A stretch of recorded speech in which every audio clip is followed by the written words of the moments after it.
This is a real spooky and creepy event that happened in an abandoned village in Henan. I bet you've never heard of it. Call up your braver friends and let them in on this crazy story. The protagonist of this story is Li Yang, a backpacker obsessed with exploring mysterious places. He's always wanted to visit the infamous sealed door village everyone's been talking about online, but he could never find a companion. This place is like a mysterious, forbidden spell in their circle of friends. He's heard way too many strange rumors about the village, like the tiles moving by themselves, eerie crying noises at midnight, an empty village that somehow still feels full of life. All these spooky stories felt like an invisible but strong hand, pulling him deep into the mountains, to this abandoned village where no one has lived for ages. It was a cloudy autumn day. The heavy gray clouds hung low over the mountain peaks. Li Yang, with his backpack, walked along a winding, rugged path through a thicket of thorns. The decaying wooden archway leaned to one side. The words "sealed door" were faded, barely visible, worn down by time. It looked like a beast's bone reaching out from the past. Its limp hand weakly waved at him.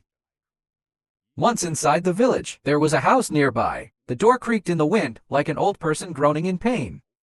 It was like the sound of an elderly person gasping for air. Late that night, Li Yang took a deep breath, pushing down the uneasy feeling creeping up on him. He stepped forward into the house. Inside, a strong moldy smell hit him. The dim light revealed broken furniture scattered all over the place.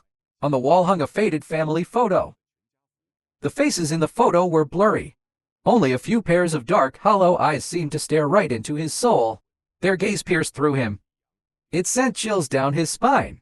The sky darkened. Li Yang set up his tent near the center of the village. The night fell like a giant black velvet blanket. It covered the village, shutting out all light. The silence was deafening.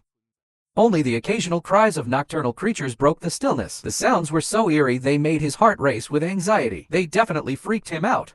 Li Yang huddled in his tent. With the weak beam of his flashlight, he was flipping through the photos he took during the day. Suddenly, his finger froze.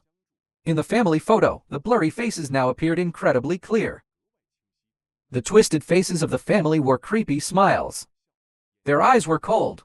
They stared right into the lens. It felt like they were staring through the camera, straight at him. The meaning of it all crawled up from his feet. Li Yang tried to stay calm. He told himself it was just the lighting. But just then, a faint dragging sound came from outside the tent.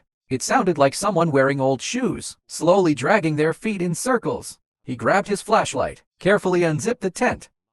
He shone the flashlight outside. There was nothing. Only the cold wind and falling leaves rushing toward him, and a faint, rotten smell hung in the air.